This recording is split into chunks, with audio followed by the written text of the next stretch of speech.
Wowzers, wowzers, what a game. Welcome to the match reaction video here on Latte Firm. Jurrien Timber's second half header gives Arsenal the win over Chelsea in the London derby that was played at the Emirates Stadium today to get Arsenal 5 points clear again over Manchester City in this Premier League title race. Welcome to the show. Mixed emotions straight off the bat. Relief, joy, stress, fatigue, metal, bottle, nerves, anxiety, blood pressure. I mean, wowzers, seen it all. Seen it all. Hold on to your hats. This is going to be one hell of a title race. Welcome to the show. There we are. Goals from William Saliba and Jurrien Timber. From set pieces again, from corners, set piece again, ole, ole, have given us the 3 points and a valuable 3 points. Really, really pleased to be joining you tonight. Hope you've all had a wonderful day. It is the 1st of March, a new month, as we are entering the home straight of this season. Wowzers. It just feels so good. Welcome, everyone.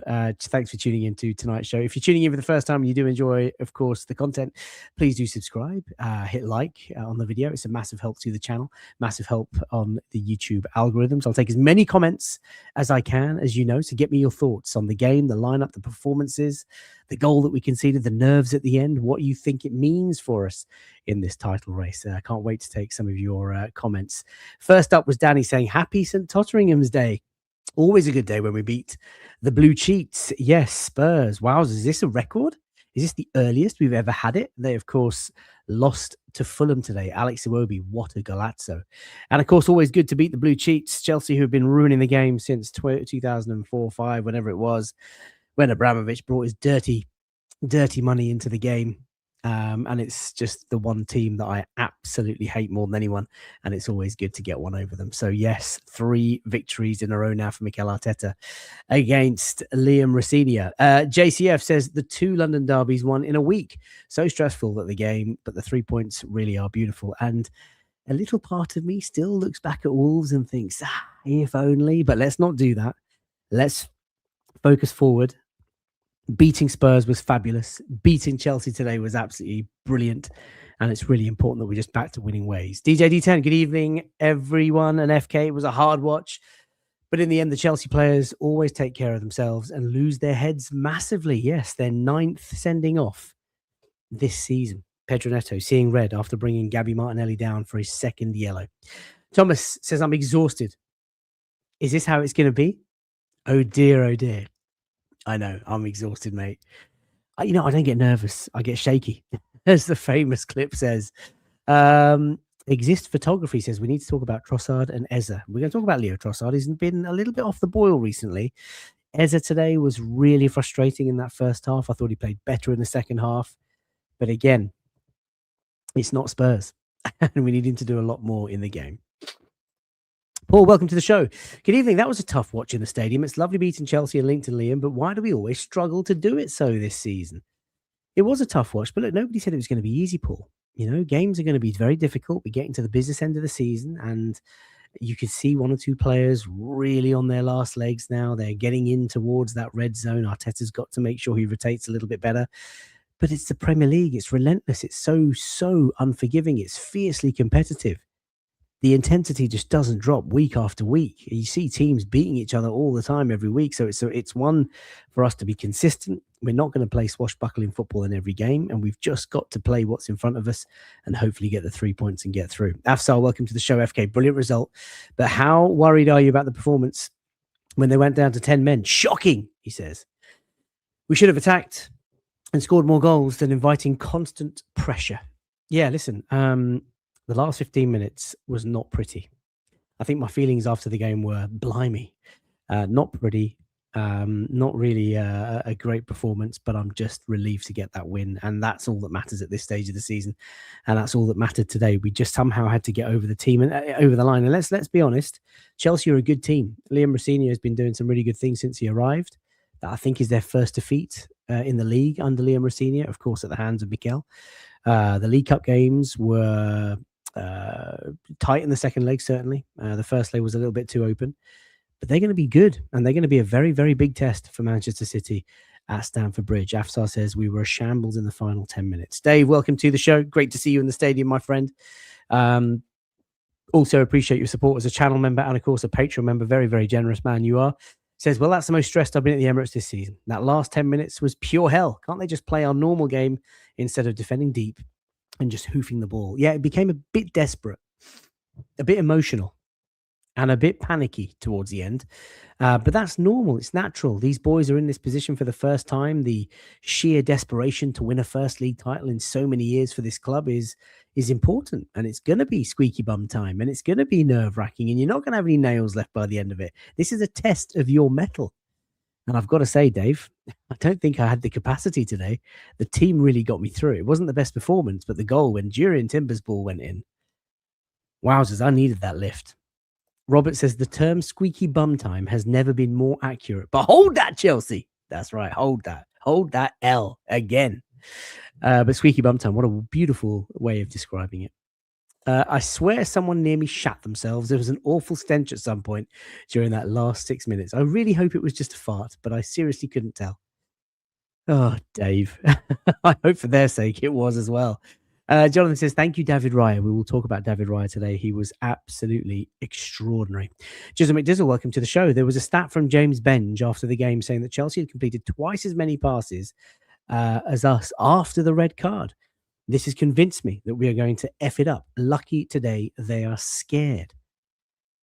Ooh, Jizzle McDizzle. I mean, look, Chelsea did put the pressure on, and Liam Rosenior, to his credit, made a couple of very attacking changes when he brought on Delap, brought on Garnacho, took off Enzo and one other, I can't remember who it was, Cole Palmer maybe, and he was just gonna, chuck it, basically just go for broke and just gamble it and just chuck it in the mixer and create some sort of havoc and hope for the best, and it almost paid off. I mean, they did have the ball in the back of the net, wasn't offside, wasn't so obvious in the stadium, let me tell you that.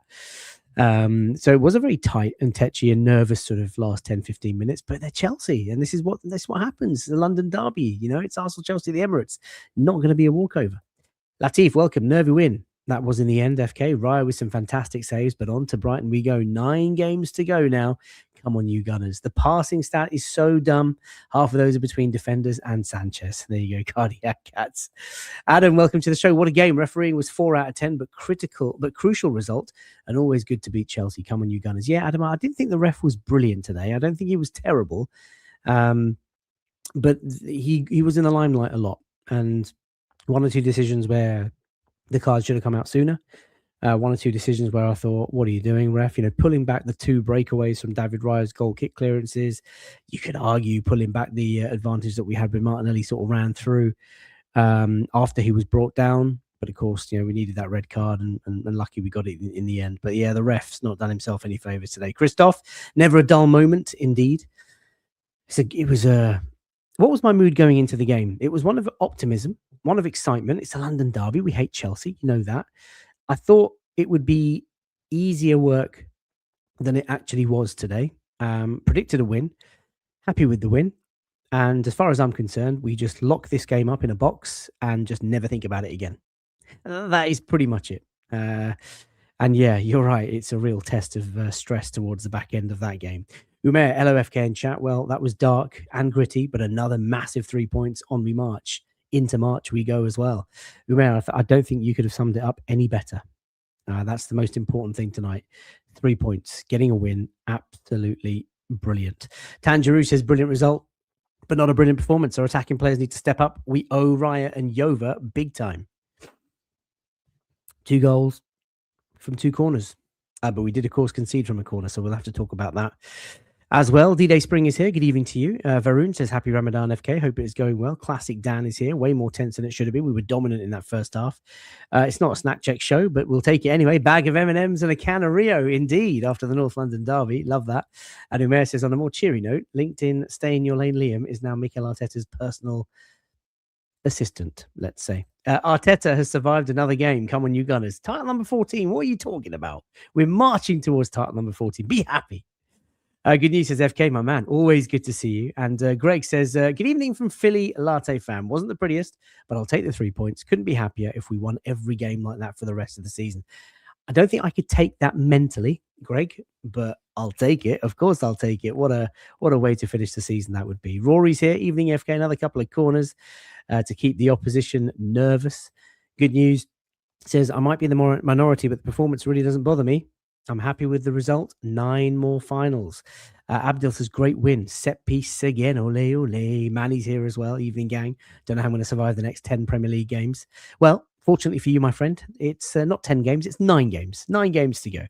And hopefully we're going to have a very, very happy ending. Josh is here. I'm going to lay down on my couch and listen to the commentary like a therapy session because I need it.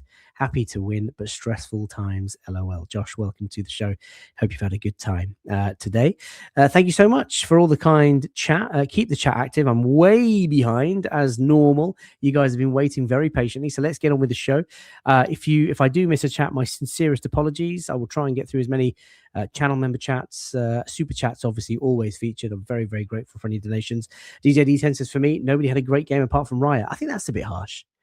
I thought Pierre Nkapie was outstanding today, despite the own goal. I thought Jurrien Timber was brilliant today. I thought Gabriel was really good as well.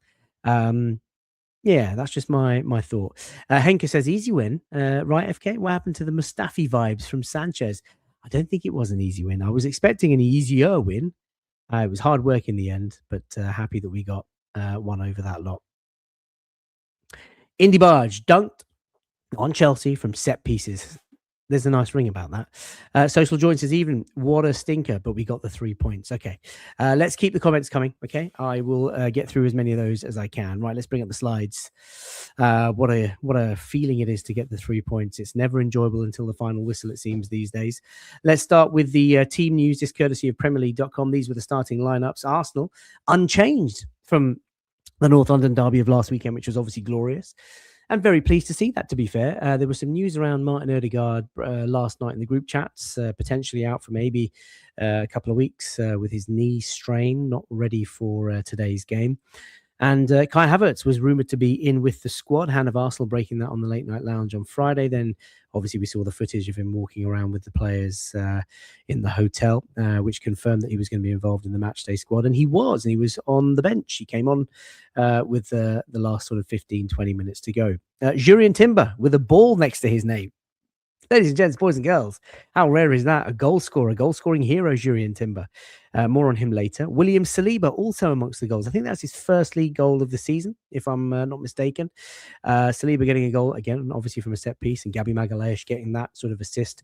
I thought Gabby Magalhaes was brilliant today, and that late block at the end when Reece James was tearing down onto our box and he played a beautiful low ball across the box, and Gabriel, big sliding block, absolutely fabulous. Piero Nkapie, who obviously got the own goal, hence the red ball. I thought he was outstanding again today. I thought he was fantastic against the North London rivals last Sunday. I thought he played well. Declan Rice went off early. That doesn't look good, especially with Brighton in midweek. Let's hope it's nothing serious. Chat, if you've heard any sort of feedback on Declan Rice, please let me know. Subamendi, who, I don't want to be critical. I don't want to be that guy, but he hasn't quite been at the pace, at the intensity, at the tempo in the last, I would say, 4 or 5 weeks. I think he's looking a bit tired, a bit nervous about him going into the Brighton game. Maybe he gets a rest at Mansfield, but he was a little bit sloppy today. I don't know. Maybe that's a bit too harsh. You guys let me know. Trossard, I didn't think had the best of games. Eza, first half I thought was really bad. Second half was better.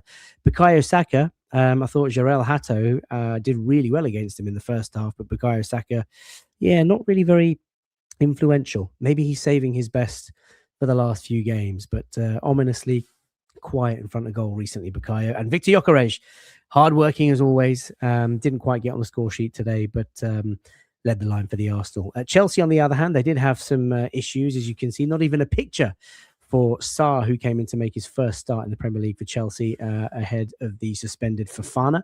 Reece James coming in at right back to captain his team. What a footballer Reece James is, honestly. So easy to hate because he's one of them, but he's a very, very silky player. And, he's only 25 years of age. Don't get me thinking, but top player. Chalobah and Jarell Hato, of course, we were so interested in. Caicedo, Santos and Enzo Fernandez, with Pedro Neto, Joao Pedro and Cole Palmer. More on Joao Pedro to come later. Robert Sanchez, obviously, in goal. The Eddie says, I can't understand how we just play that U-shaped football all the time. That keeps possession and offers no attack, but when we need to see out games, we can't kick a ball. Yeah, I think this comes down to confidence. And I got to be honest, being in the stadium, the nerves were quite high from about 65, 70 minutes. There was an uneasiness in the air. There was a nervousness in the air. And I think that kind of seeps out onto the pitch. And the players need us to be vibrant and energetic and positive and optimistic. But sometimes it's difficult. We're human beings. We're desperately craving this title just as much as the players. And I think we just kind of, went into our shells and tried to be as defensive as possible. And we invited pressure from Chelsea. But we've got to learn from that experience. I can't take the last 10, 15 minutes of today in every game that we've got coming up this season. Social Joint says Chelsea were well set up. How we attack stinks, though. Need better coaching. Andy Love, welcome to the show. Evening, FK. We're into March and a what? Andy, let me know. Jeffrey says, good evening. Welcome to all of our channel members, all of our Patreon members. Thank you so much for your support. Really appreciate it. He says, at this stage, it's all about the points. Come on, the Arsenal. Week 20 of me saying we've become too passive without the ball, says Manny. We have been passive on and off. We're not as aggressive and as confident and as ruthless as we were at the start of the season, but we're still getting wins. And that's what it's about. They're not robots. They're not going to play at the same intensity and seriousness every week. Like it's a fluid thing. It's a moving thing. It's an evolving sort of season. And you're going to go through lots of different emotions and lots of different game states. Mike Jones says, hope to see Calafiori back into the side soon. Yeah, I don't think that's a slight on Nkapie. I think Nkapie has been brilliant. I think Ricardo Calafiori makes me feel very safe when he goes forward. And Piero Nkapie, I think defensively, has come on leaps and bounds. I think they're both really good players, both very different players. Nkapie is a sort of player that can just marshal that left side on his own, whereas Calafiori, I think, needs an out-and-out winger. I don't know. That's just how I feel. The defense was good today, says Abdel. But what is up with Zubimendi? He almost made another blunder against a top opponent. Yeah, I think it's probably just tiredness. This is a guy who's come from La Liga, right? Never played in the Premier League. He's acclimatizing to it. The demands of a game every 3-4 days, the pace, the ferocity, the intensity of the Premier League, where midfielders are snapping at your heels all the time. I think he's probably edging towards the red zone. Ash says, let's fucking go, FK. Another day, another set of Chelsea players sent home with 0. That's what I like to see. That's what I'm talking about. Umair says, that's 10 goals and assists for Timber in all competitions. Really? What? 4 goals and 6 assists for Jurrien Timber this season? That can't be right. That feels absurdly high. Could someone just check that for me, please? That's insane, Umair. That's stat of the night. Noah's welcome, brother, says, those last few minutes were not good for my health. You and me both, man. I felt my heart missing beats. I was looking up at the sky, and I tell you what, when that ball pinged across from Garnacho and it was bouncing, I sit right behind that goal. It was bouncing with that sort of trajectory. I almost visualize the net bulging, and then out of nowhere this left hand just comes out. David Raya pokes it around the corner. Honestly, today really tested us. I think we all feel aged from today. And Norgard, so pleased he came on for Declan Rice. Obviously not under the circumstances. We wish Declan Rice well, but Norgard coming on, this guy, we are sleeping on this guy. People are sleeping on Christian Norgard. He is a very, very polished player, proven Premier League captain, cool as a cucumber when he came on. And you know what? Stick him in for Brighton. Whether it's playing for Rice because Rice is a knock or whatever, or whether it's, playing for Zubimendi. I think Norgard has a big role to play. I think he's fantastic. Thomas says 3,000 minutes will do that to a man, and that's for Zubimendi, indeed. Jonathan says we need more from Saka. Yeah, look, again, I don't want to be that guy that's like being critical of Saka. He is our son, our star boy, our star man. He's carried us. I get all of that. But I think he's just been a little bit off the boil in the Premier League over the last few weeks. And I want to see more from him, particularly as captain, particularly as our talisman, particularly as such a high-played individual. The output's got to be back to where it was. That's what I feel. DJ D10 says, at this point, Zubi exhausted. I prefer to start Norgard. Exactly. Umair says, hello, Pencil Beauty. Pencil Beauty is in the chat. Verge is here, my man. Yembele, welcome to the show. You should have joined me, actually, live on air, but I know you've got work tomorrow, brother. Evening chat. My God, I feel like I've aged 10 years. Today was the first time when both goals went in. I don't think I celebrated with anyone, me personally. Every time the ball went in, I think it was just arms in the air looking up to the sky. Like, I think there were 2 very big moments of relief. The first one, obviously, breaking the deadlock. It calms you down. It takes the stress out of it. The second one, obviously, after 1-1, just before halftime, to go back into the lead again. I don't think I got the capacity or the minerals to kind of deal with the stress that we saw today. Paul says, massive respect to the stadium fans who helped push the team across the line. Indeed. I mean, look, lots of us were very, very nervous, but it was a very, very positive experience. Devin says, lying in bed and nothing better than a latte live. Devin, wowzers. Where are you watching from, brother? I hope you're well. Enjoy the show. If this is what puts you to sleep, then fantastic. Dan's here saying evening all. Right, let's move on to the match stats. These courtesy of Scott Willis, as you can get after every game. We beat Chelsea again, third time in a row for Mikel Arteta against Liam Rossini. Liam Rossini has only had 3 defeats this season, all 3 of them to our gaffer. These the stats. 2-1 winners, obviously, on the night. 1.3 expected goals to 1.1. Very, very closely fought game. 12 shots on goal for Arsenal, 9 for Chelsea, 5 on target for us, 3 for them.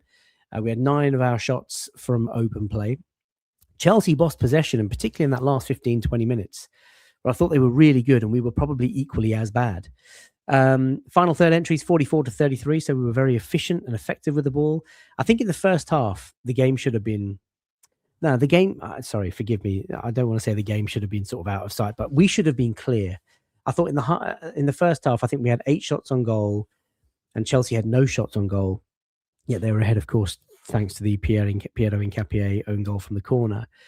But I think we had lots of possession in their box, and we just, for whatever reason, couldn't muster up an actual shot. You know, Timber found himself in good positions. Eza found himself in good positions. Victor Gyökeres found himself in a really great position.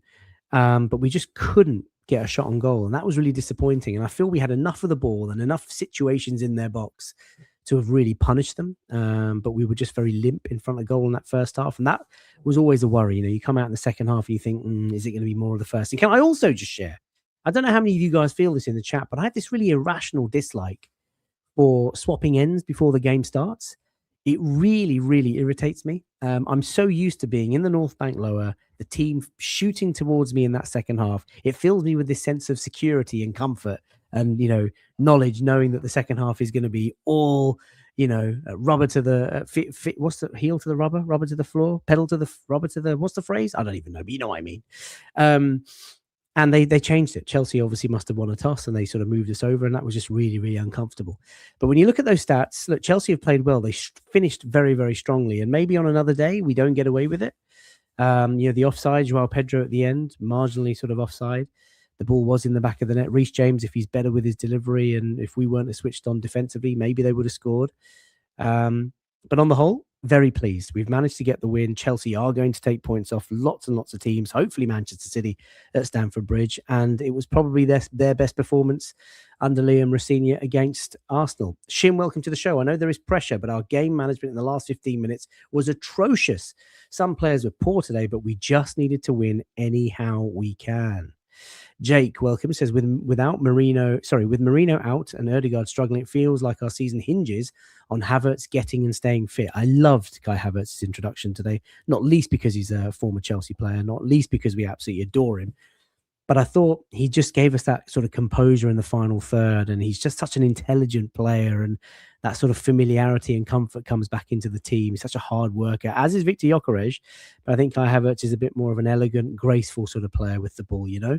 Very, very pleased. Matt says, I'm not looking forward to when Reece James joins Arsenal when he's 34. Listen, he's 25. Sign him up now, mate, as a Jurrien Timber backup.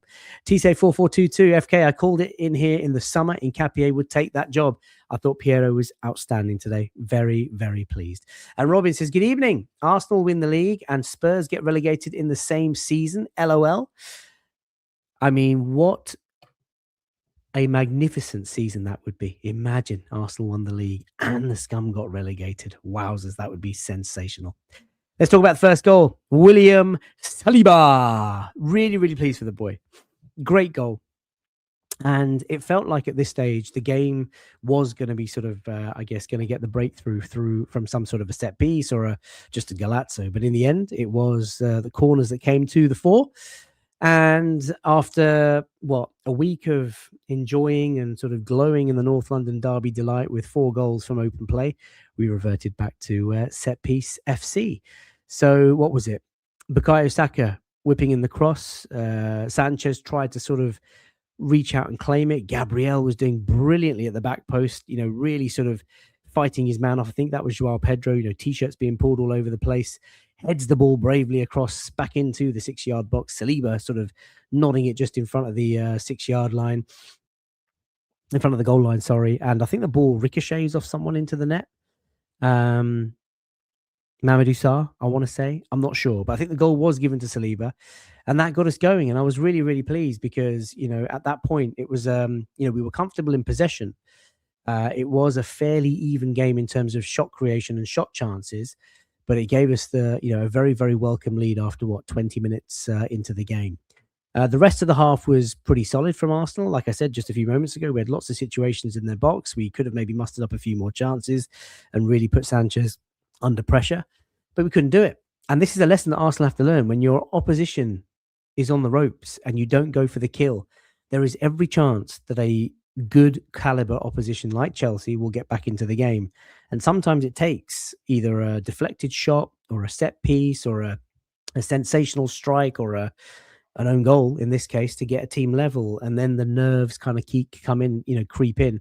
And it was horrific timing. I think it was in injury time, wasn't it? Chelsea had the cross delicately floated in by Reece James, I think, and then Piero Hincapié heading into his own net, which would have been obviously gutting for the boy. Let's talk about this moment. Our Ministry of Defence is something that's been so tight this season, but Piero Hincapié, as you can see on the right-hand side, they're glancing the ball in from a Reece James corner. And I've got to say, I thought Piero Hincapié, as good as he was and as good as Gabriel Magalhaes was, chat, what were your thoughts on João Pedro? This is a guy who Chelsea signed from Brighton for £50 million. And I want to say, I think he's probably the one striker that's given us so much trouble this season. Like, he's physically grappled with Gabriel Jesus and Hincapié and Saliba, and I thought he's played really well, to be fair. I don't think he's actually scored against us, but yeah, really, really good player. Matt says Timber's got 7 G&A. There you go. I thought 10 was a bit optimistic. Maybe. Umer says, FK doubting my ball knowledge. Seen it all now. Was it you, Umer, who talked about the Timber stats? I don't know. I mean, Matt disagrees there. Let me know. Jizzle McDizzle says, if we don't play Rice and Zubimendi, who plays? Norgard. I'm telling you, man. Thomas says we were good in the first half. Yep, it's just what I just said. I think we could have and should have maybe scored one more before they did, but there we are. Devin says he's watching from South Africa via the earphone, so my wife doesn't wake up. Your beautiful voice puts me to bed so well, FK. I don't know if you're taking the piss. My beautiful voice. Thank you, Devin. Really appreciate it. Sweet dreams if you're still listening in. Tomorrow will be a good day, Devin. Enjoy yourself. Take it easy. Enjoy the good times. I don't know why we went all sort of weird there, but there we are. Danny says, after Brighton, we have a 10-day break in the league, specifically no FA Cup and Champions League games. Seems like good timing. Well, we can't go to Dubai, can we? Because we've got Mansfield away at the weekend. And then, of course, the Champions League games come in. Leverkusen, Everton, Leverkusen again at home, and then the Carabobbins Cup final. Danny says, yeah, the switch annoys me too. FK, think Liverpool do that a lot. Yeah, that's the switch before the game kicks off and Arsenal have to shoot the other way. Pedal to the metal. That's the phrase that I was thinking of. You guys know what I mean. Noah says, totally with you on the swapped ends. Fulham was the only other team to do this. Must be the ex-Arsenal players that make it happen every time just to try and gain an edge on us. Yeah, it really disrupts your match day routine, match day vibes. You know, those of you that are lucky enough to sit in the North Bank with me, or actually anywhere in the stadium, you know, you have your sort of routine. There's a way that we do stuff, and when it's all disrupted, it makes you feel very uneasy. And I suspect that maybe feels a little bit strange for the players as well. The Clash blog says Raya is our best keeper since David Seaman, perhaps best ever. We'll talk about Raya in just a second.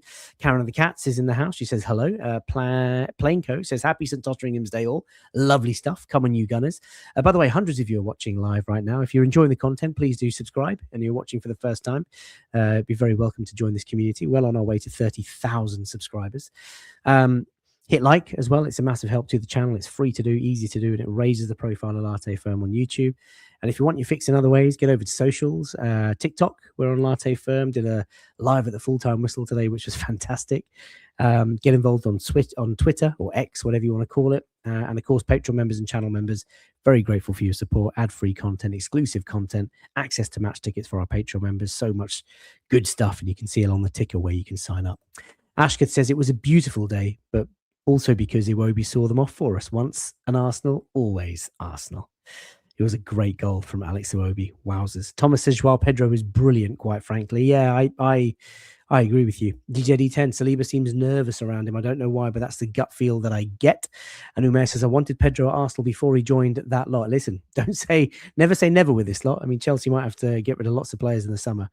But there we are. Oh, and listen, my best wishes to everybody in the United Arab Emirates. My goodness, what is happening in the world? Every day we wake up and there's just another conflict of some type, and people are terrified. People are, scared of so much that's happening. My best wishes to all of those people out there affected at these times, and anywhere in the world where there's any sort of conflict. It's just such a difficult time we find ourselves in. Gotham says the referee was horrendous today. Stopped the play at least 3 times when he should have let us play on. Exactly my point from earlier. I think the referee has done himself no favors. He must have stopped us at least 3 or 4 times in our tracks when we could have had advantage, just to kind of bring the play back. And the Arsenal faithful were letting him know. Umair says 7 goal and assists in the Premier League, 10 goal and assists in all competitions for Jurrien Timber. That's amazing. And Ashketh getting a little bit carried away. If Spurs go down, I'm taking Van de Ven. He's good. And I'll take Jared Bowen from West Ham. Jared Bowen from West Ham maybe 2 or 3 years ago.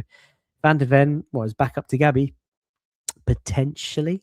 But it cost a lot of money. I don't think he's anywhere near the quality. And he's probably going to end up at Liverpool, as Umair says. And Dan just saying, happy St. Totteringham's Day, Gunners.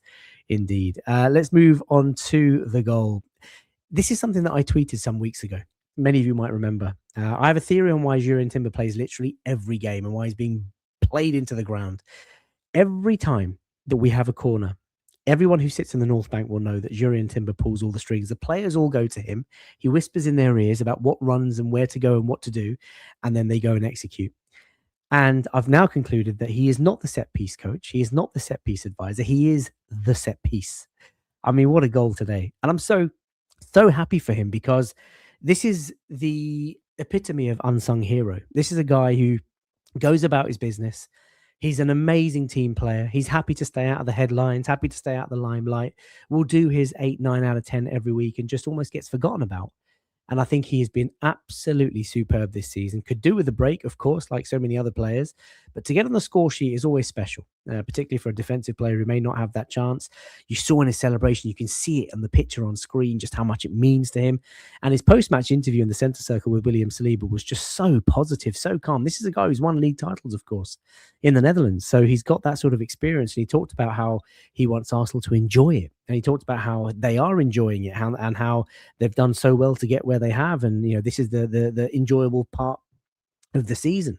So, that sort of experience, that sort of calmness, that sort of equanimity in the back four, and, to spread across the fan base is something that I love. So Jurrien Timber, congratulations, brother. My player of the season last year, potentially going to be knocking on that door again for my award of player of the season this year. Gets the goal. Very, very deservedly so. Thunder Road 1199, thank you so much. Really appreciate the love. Do take a second and hit thumbs up if you haven't already. It means a lot to me and the channel. Planko says, earliest St. Totteringham's Day in Premier League history. Wow. Eden says, hello, Latte Firm. So glad to catch you live for once, I hope. I'm pretty sure, he says. You have a wonderful evening. Come on, you Gunners. Thank you, Eden. Really, really appreciate you joining, man. And I'm so glad that you have joined live. So thank you so much for joining and for your kind words. TJ says, look at those legs, FK. Matt, look at them. Just look at them. Look at the man he is. What a specimen. What a player. So proud that he's a Gunner. Paul says, all 4 of our starting defenders were involved in the goals. This is a first for Arsenal in the Premier League era. Yes, of course, the own goal. Gabriel for the assists, Timber and Saliba for the goals. There you go. There's a bit of knowledge. Let's talk about our Ministry of Defence and go back to our goalkeeper. What a performance, David Raya today. Love that graphic on the left-hand side from Bleacher Report. What can I say about David Raya? I mean, again, for the newbies in the chat, you won't know that when we signed David Raya, I was so confused. I was so almost critical of Arteta and the club for, why are we loaning this guy out and then spending 27 million quid when you've got someone like Ramsdale in goal? And he's taken this goalkeeping position and responsibility and role to a level that I never even knew existed. This guy is not only an elite shot stopper, ball distributor, cross claimer. He is an unbelievable goalkeeper. Probably edging in at being the best goalkeeper in the world, going for a hat-trick of Golden Gloves 3 seasons in a row. And the saves that he has made today, not only from that set piece and the low drive you can see in the top right-hand picture there from CBS Sports, but that save at the late stage of the game when Garnacho has whipped the ball across the face of the goalkeeper. And it's difficult for a keeper because if you've played football, obviously you're trying to anticipate where the ball's going to sort of be touched or nodded in at a set piece or a corner like that. So as a goalkeeper, he's got to kind of wait for that ball to clear the last defender or the last attacker. And then all of a sudden, he's got to adjust really quickly. And like I said to you, I'm sat there in row 4, block 9, and I'm directly behind that post, behind that net. And in my head, I'm visualizing that net bulging and the Chelsea fans at the opposite end, just, the waves of Chelsea fans celebrating. And then randomly out of nowhere, this left hand, this left glove just comes out of nowhere and just palms it around the corner. And I think my reaction, like everybody else, was just, oh my God, what has just happened? It was the most incredible save from David Raya, and he's been doing it all season. I mean, just look at last week at Spurs, that sort of clearance off the line. It was absolutely ridiculous. So what can I say? Just a really, really great save. It was a dangerous cross. And I think it was about 85, 86 minutes on the clock. So, to be that alert and be that good in that sort of moment, so late in the game, absolutely tremendous. And I think it was also 88, 89 minutes, just a couple of minutes later, where the Chelsea had the ball in the net. Liam Delap pouncing on a rebound. The ball sort of ricocheted into Joao Pedro, who kicked it over his head. David Raya makes a save. The ball loops up in the air. David Raya's, trying to sort of track back, gets the punch out, and then Liam Delap. And at that moment, the flag went up. And in the ground, I was like, well, it can't be offside because I think it was Saliba was on the goal line. So, what, how? And the VAR decision was so quick and it was given offside. And then, of course, when they were allowed to show the replays, you could see that Joao Pedro had sort of veered into an offside position, which obviously wasn't noticeable from the view that I was in. But yeah, David Raya, I mean, unbelievable goalkeeper. Rory says, I've never seen a goalkeeper with such cat-like reflexes. Think he contributes to the shakiness at the back, though. Yeah, sometimes his passing can be a little bit high risk. A bit like Sanchez today in the first half. I mean, what were they doing? He was just passing the ball into trouble and letting players close into him so much that he that sort of, I mean, it's great for us, but like Raya has been guilty of doing that a couple of times. Trevor Bibbin says Raya, probably the best goalkeeper in the world. SK says Raya saves look better than they are because he's short. Taller goalkeepers with longer arms make it look easier. I don't know what to say to that, but I think his saves are absolutely amazing. Thomas says title-winning sides need goalkeepers like Raya. Hero Down Under, welcome to the show, man. Says Raya was switched on. Plainco says Sam 3898 speaks the truth. It's going to be worth all the grey hairs this season. I know. Paul says I knew Pedro was well offside. Yeah, he was offside. I'm just saying, like behind the goal, I couldn't tell you from that angle. Tony Welcome says FK, I was confused after Raya made that save and then he took a goal kick. What can I say? What a performance from the goalkeeper. Not enough superlatives to kind of describe him, as Beauty of the Pencil says. I can't express how special he is or how many moments he's given us. What a special goalkeeper. Indeed.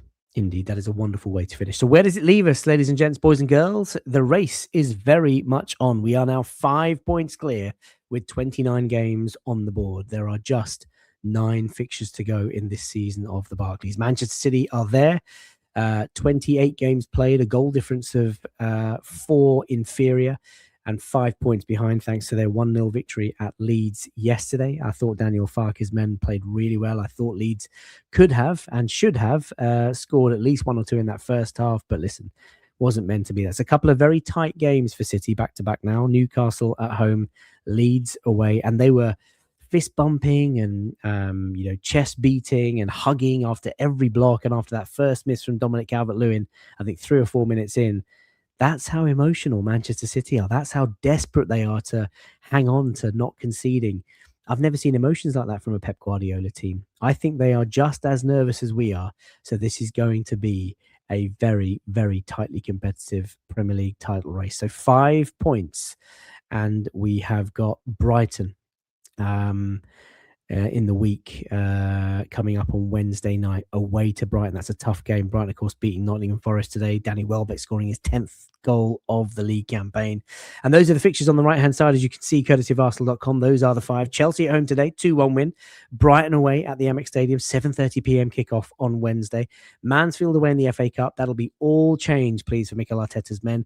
Bayer Leverkusen away on the Wednesday after that. Everton at home on the late kickoff on that Saturday. Everton, the second most informed team away from home, second, of course, to Arsenal, but that is going to be a very, very difficult tie.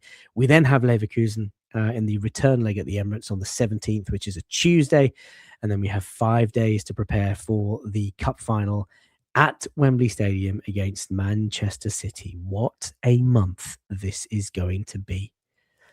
Thomas says, some advice: don't watch City games. I've got to hate watch. I can't help it, Thomas.